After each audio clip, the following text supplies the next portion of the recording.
S, வீடு, schools, hotels, store room எங்கெல்லாம் partition wall கட்டணும்னாலும் இப்போ பில்டிங் ஓனர்ஸோட first choice Renocon rapid wall panels.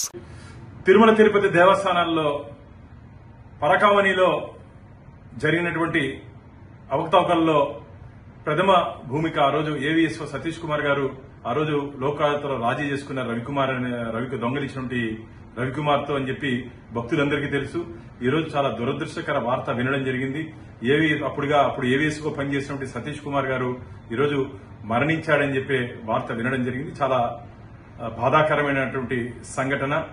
వారు రైల్వే ట్రాక్ మీద వారి మృతదేహం లభ్యమైందని చెప్పి పోలీసు అధికారులు చెప్తున్నారు. అది ఆత్మహత్య లేదా హత్య కోణంలో మనం పరిశోధన చేయాల్సిన అవసరం ఉంది. రాష్ట్ర ప్రభుత్వం ఆ దృష్టిలో వారు దీన్ని విచారణ చేయాలని చెప్పి నేను కోరుకుంటున్నాను.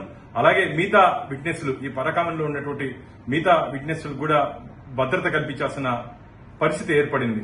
ఎందుకంటే గొడ్డలిపోటుని గుండెపోటుగా చేసిన గనులు ఈరోజు ఏమన్నా చేయొచ్చని చెప్పి శ్రీవారి భక్తులందరూ ఆందోళన ఆవేదన చెందుతున్నారు. కాబట్టి ఖచ్చితంగా పరకామణి కేసులో ఉన్నటువంటి మిగతా వాళ్ళకు కూడా భద్రత కల్పించాలి.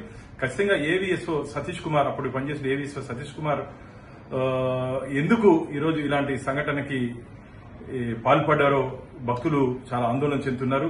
ఇది ఎవరన్నా వారిని భయపట్టించి, వారిని ఏదన్నా కుటుంబ సభ్యులకు భయపట్టించి ఆ వాతావరణంలో వారిని ఒత్తిడికి చేసి వారు ఈ పరిస్థితికి వచ్చారా, అయితే కొందరు ఏదైనా పన్నాగం పన్ని ఇలాంటి కార్యక్రమం చేశారని చెప్పి శ్రీవారి భక్తులు భావిస్తున్నారు.